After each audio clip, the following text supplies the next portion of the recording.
Terrell Thomas, These Urban Times, and we're sitting down today with a producer who's making a lot of noise. And if you have not heard his sound and heard any of his creations yet, I guarantee you, before the year is out, he'll be a very familiar name and someone that you'll have in your iTunes, Spotify, Tidal, Rolodex.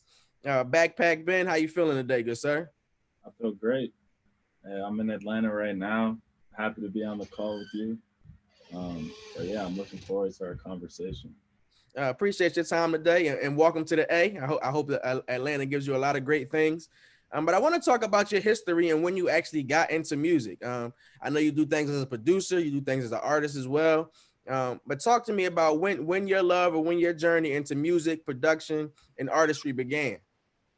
So I started playing guitar when I was 5 or 6 years old. So I started off right away, basically getting into music. Um, and then from there, I played the viola from fifth grade until I graduated high school. So I had a lot of different types of music around me always. Um, and that's kind of how I started into making my own music because I enjoyed playing other people's music, but what I really wanted to do is, take it to the next level, start composing, making my own stuff. So that's how it initially started. Okay, okay. I know you're originally from New York City as well, correct? So actually, I was born in Colombia, but I was raised in New York basically my whole life. Okay, okay. So how do those two sounds, the culture and everything that's taking place in Colombia, and then your experience and growing up in New York, how has that influenced your sound?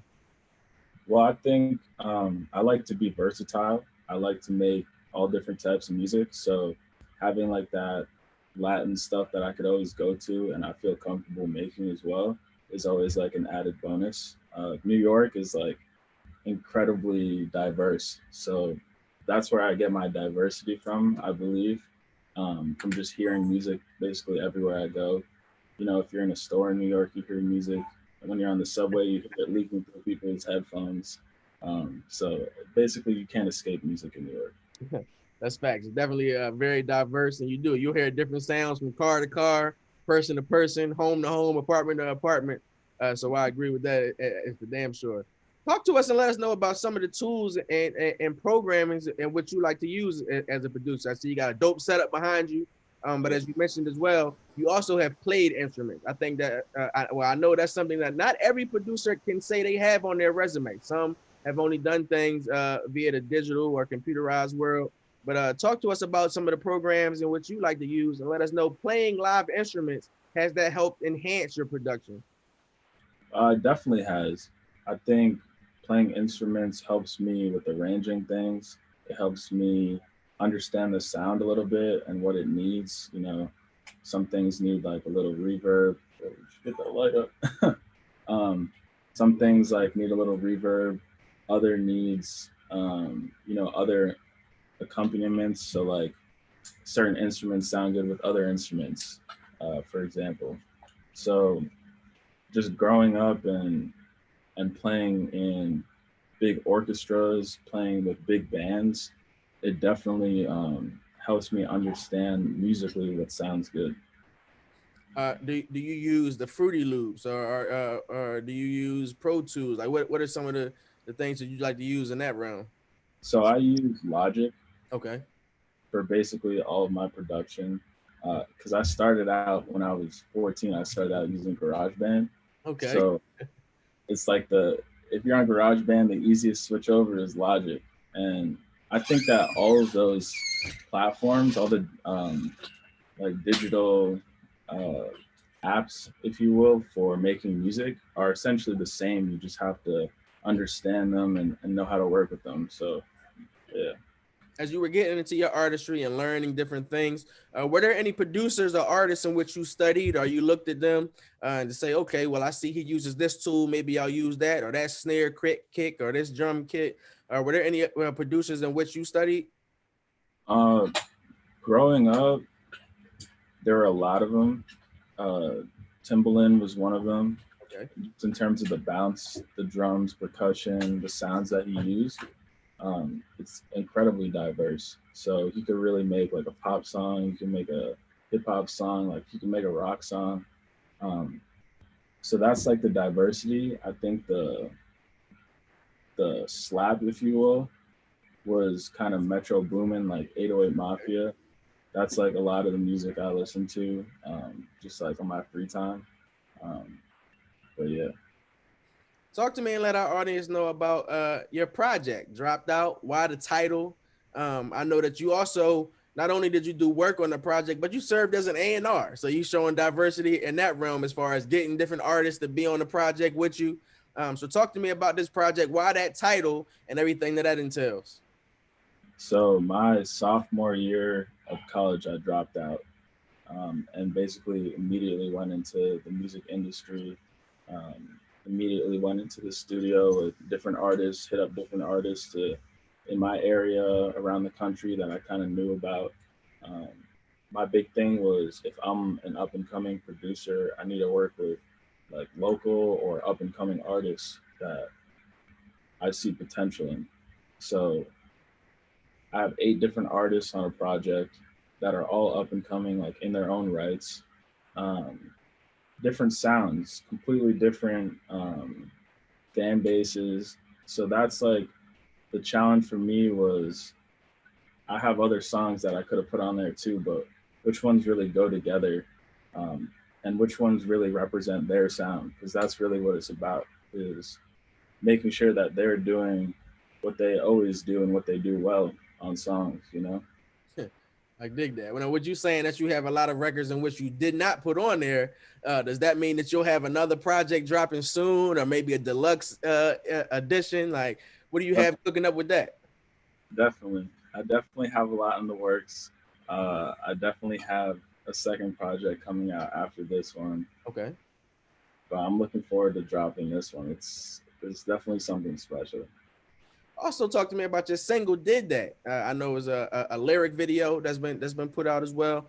Talk to me about that single, how it all came about, and the visual as well. If you had your hands in as far as the lyric video being created.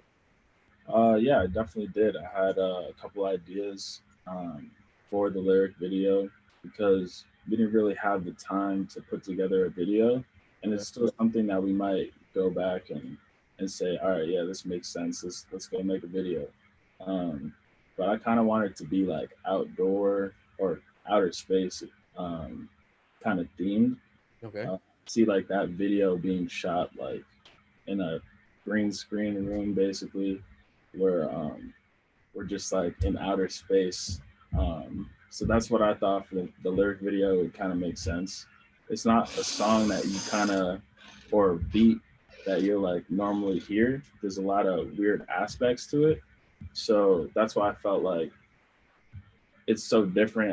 It can't be from this world a little bit. I like that. I respect the hell out of that. Terrell Thomas, These Urban Times, sitting down with producer Backpack Ben.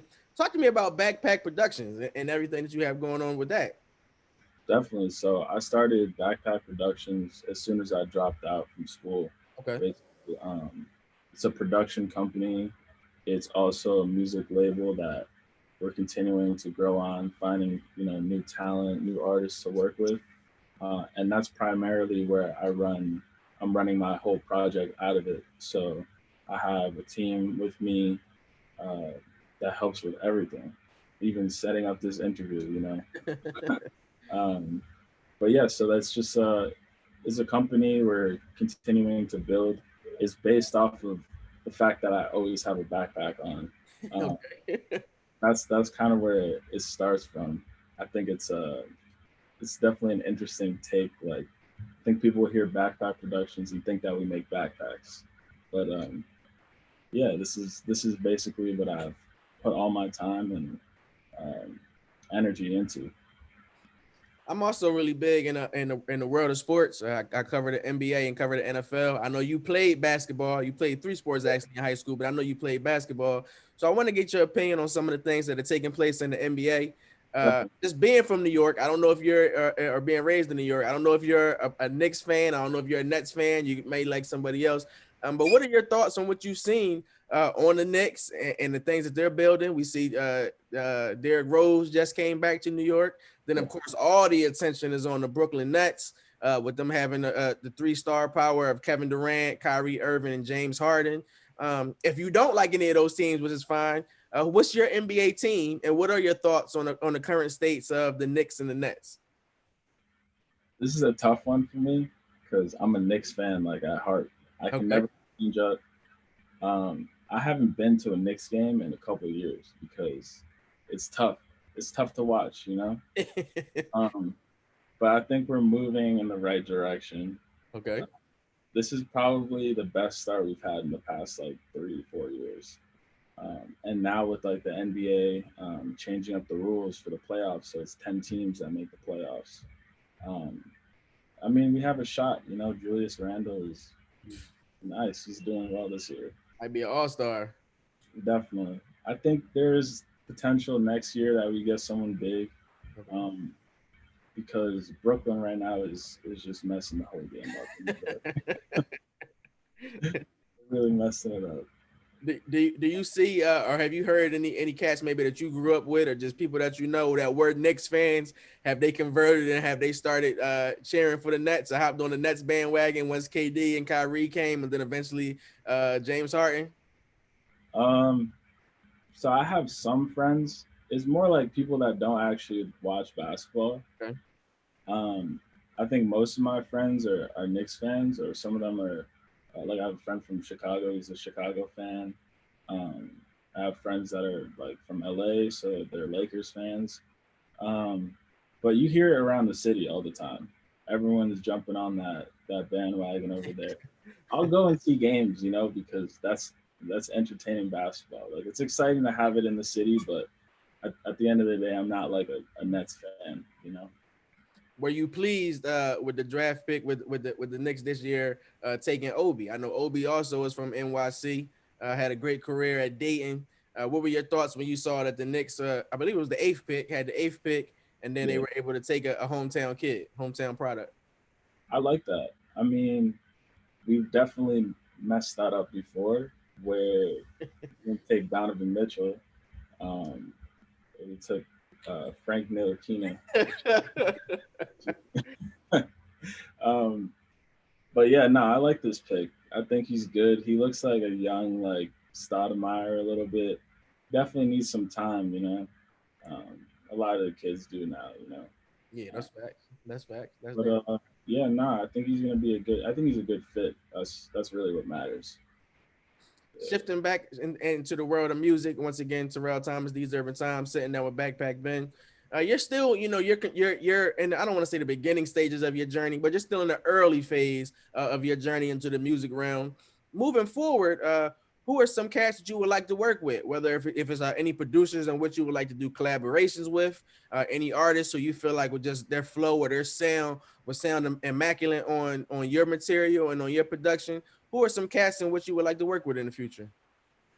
Some people that I'd like to work with, definitely Trippy Red, Okay. uh, G Easy. So these are like some of the people that are partnered up with the label that I work with. So Lil Nas X too. I can see like the way that we could just make a smash, you know, like go diamond. That's really what it's about, you know. That's, Um, but yeah, so those are some of like the artists that I focus on when I'm just cooking up, so I can send them whatever and see what happens, you know. yeah, that's facts. That's facts. And give us a little insight about the label that you're working with, because I know briefly about it. I believe I don't want to say it's not Blue House Group, but The blueprint. there we go. To talk to us a little bit, thank you, about that and how that relationship all came about. Yeah. I mean, Blueprint is legendary. You know, if you look back at their history, they created superstars consistently, and that's what they do. Um, but my relationship with them started. Actually, I met someone at Atlantic Records when I was in there right after school, Okay. um, and I was playing through music and everything, and he ended up working for Blueprint, so I had that connection to him. So that's really how we started working. I got into the studio, played a lot of different things, sent a lot of music, have some placements there too. So that's all coming as well. Okay, okay. And then finally, man, before I let you go and actually go cook up, once again, I appreciate your time. I appreciate you sitting and talk with us. Of As you course. mentioned, you're here in Atlanta. A lot of magic happens here in Atlanta.